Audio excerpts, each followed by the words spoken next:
A história é bem persistente, né? E os caras se parecem, mas será de verdade? Esse é o Visão Libertária, sua fonte de informações descentralizadas e distribuídas. A história é sobre Justin Trudeau, o primeiro-ministro do Canadá, ser filho de Fidel Castro, falecido ditador vitalício de Cuba, volta e meia surge na mídia. Surgiu por ocasião da morte de Fidel Castro em 2016, quando Justin Trudeau destoou de todos os demais líderes ocidentais ao fazer uma eulogia que continha apenas elogios a Fidel Castro. Muitos dos demais líderes do mundo livre também elogiaram Fidel Castro, mas não se esqueceram de condenar as atrocidades e o autoritarismo da ilha-prisão de Cuba. Não, Trudeau só fez elogios. Estaria ele elogiando quem ele sabe ser seu pai biológico? Novamente, o assunto veio à tona por ocasião da morte do filho mais velho de Fidel Castro, Fidelito, em 1º de fevereiro de 2018. Uma morte trágica devido à depressão. Segundo fontes em Cuba, o filho mais velho de Fidel teria feito uma longa nota de despedida em que, entre outras coisas, chamava Justin Trudeau de irmão. Infelizmente, essa nota nunca foi liberada pela família, se é que existiu mesmo. Ficamos no disse-me-disse. Agora, em 2022, com os caminhoneiros canadenses fazendo um longo comboio, o Comboio da Liberdade, protestando contra passaportes sanitários e outras medidas autoritárias, entrando em Ottawa, na capital do Canadá, e pedindo a renúncia do primeiro-ministro, Justin Trudeau fugiu às pressas da residência oficial e encontra-se em lugar não revelado. Alguns dizem que está até no exterior, lá nos Estados Unidos, protegido pelo exército do camarada Biden. Hoje soltou uma nota dizendo que está com Covid e não irá trabalhar presencialmente nos próximos dias, enquanto, curiosamente, os caminhoneiros ocupam a capital do país por tempo indeterminado. Ou seja, coragem típica dos Castro e demais membros da ditadura cubana na hora de lidar com manifestantes. Novamente levantaram a questão: seria Justin Trudeau filho de Fidel Castro? Bem, uma rápida olhada nas agências de checagem de fatos descarta essa possibilidade totalmente. Todas elas são unânimes em descartar a possibilidade com um argumento muito bom. Justin Trudeau nasceu no final do ano de 1971. Margaret, a mãe de Justin Trudeau, só conheceu Fidel Castro em 1976, numa viagem oficial a Cuba com seu marido, Pierre Trudeau. Pierre é o pai, pelo menos no papel, de Justin Trudeau. O pequeno Justin até aparece nas fotos como um bebê sendo segurado por Fidel Castro. Pierre Trudeau era então, nessa viagem, primeiro-ministro do Canadá, mesmo posto que Justin Trudeau ocupa hoje. Foi uma das primeiras delegações oficiais a visitar Cuba após o fim do embargo mais restrito da crise dos mísseis. Mas, se você olhar as fotos desse primeiro encontro entre Margaret, Pierre Trudeau e Fidel Castro, uma coisa chama atenção. Elas mostram uma intimidade excepcional. Margaret aparece abraçada com Fidel em várias fotos. Como podem pessoas que acabaram de se conhecer numa cerimônia oficial mostrarem tanta intimidade? Bem, vale a pena recapitular a história do casal Pierre e Margaret, os pais de Justin Trudeau, para entender um pouco mais. Pierre Trudeau, como explicamos, era político, muito bem relacionado e poderoso. No fim dos anos 1960, era ministro da Justiça do Canadá. Com 48 anos, ele conheceu a jovem atriz de 18 anos, Margaret,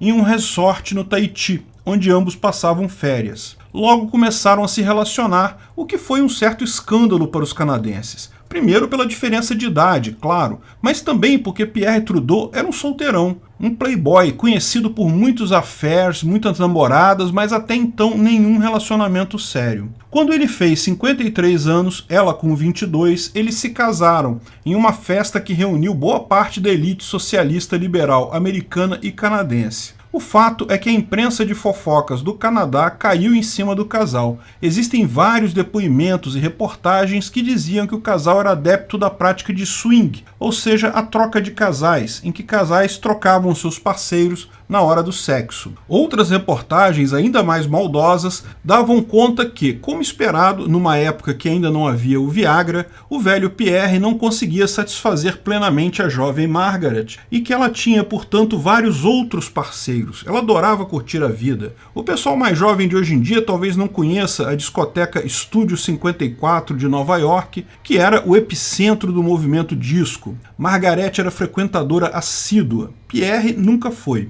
Não se sabe se ele sabia das aventuras sexuais dela e estava de acordo com isso, ou simplesmente não sabia. Lógico, lembre-se, isso é material de jornal de fofoca da época, pode ser que sejam apenas línguas maldosas, mas o fato é que havia essa fama de promiscuidade do casal com o consentimento do marido. Eles se casaram em março de 1971 e fizeram uma segunda lua de mel pelo Caribe em abril do mesmo ano. Uma segunda lua de mel porque antes do casamento eles já viviam juntos e haviam feito uma lua de mel inicial. Essa segunda lua de mel no Caribe tinha um roteiro bem definido, conforme descrito por vários jornais da época e na Wikipédia, inclusive na página sobre Margaret Trudeau. Barbados, ilha não identificada a pedido do casal, Tobago, Saint Vincent, Grenadines e Trinidad. A manchete da agência de notícias UPI diz, no dia 13 de abril de 1971, que o primeiro-ministro Trudeau e sua esposa partiram na segunda-feira em um avião fretado em uma viagem rápida para uma ilha próxima não identificada. Eles retornaram a Barbados na quinta-feira, continuando sua segunda lua de mel por outras ilhas. Presume-se que saíram na segunda-feira, dia 5 de abril, e voltaram na quinta-feira, dia 8,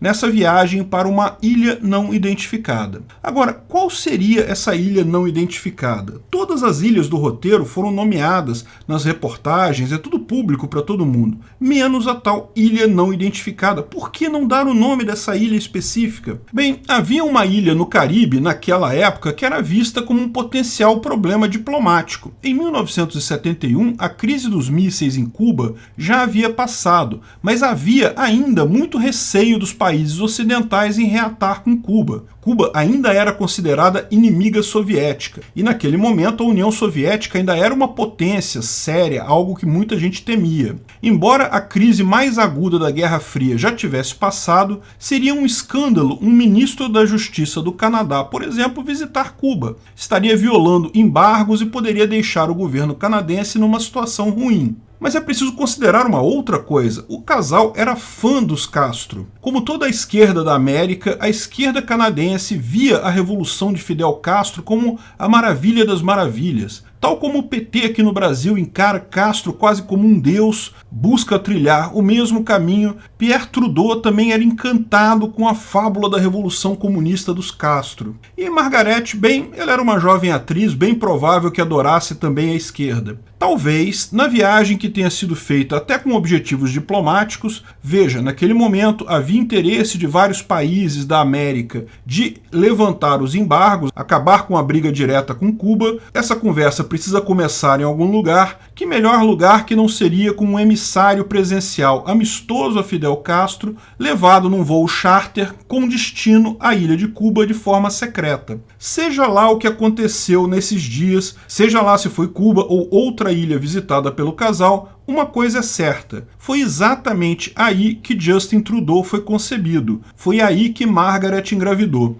posto que ele nasceu no final do ano de 1971, ou seja, 9 meses depois. Agora, repara como a familiaridade do casal Trudeau com Castro na viagem oficial que aconteceria 5 anos depois se torna muito mais fácil de entender. Eles já haviam se encontrado antes, em 1971, talvez com bastante intimidade. Explicaria também várias coisas estranhas, como a ida de Fidel Castro ao enterro de Pierre Trudeau nos anos 2000, uma das raríssimas vezes que o líder cubano saiu de Cuba. Foi acompanhar o enterro do amigo Cook esquerdista. Eles eram muito mais próximos que a história se conheceram na primeira viagem oficial de 1976, deixa transparecer. E a jovem Margaret querer aproveitar a situação da viagem no meio da lua de mel dela para dar para o seu ídolo comunista, talvez até com o consentimento do maridão esquerdomacho meio acabado, não é exatamente uma coisa totalmente impossível de se imaginar. Na verdade, se você lembrar que Pierre Trudeau era um playboy, um solteirão que teve inúmeras namoradas ao longo da vida, mas nenhuma delas ficou grávida, pode até se imaginar que foi ideia dele. Ele queria ter uma família, queria ter um filho, queria ter um sucessor. A melhor forma de fazer isso naquela época, bem, você sabe. Se ele mesmo era incapaz de engravidar alguém, quem seria melhor para ser o pai do filho dele que o seu ídolo comunista?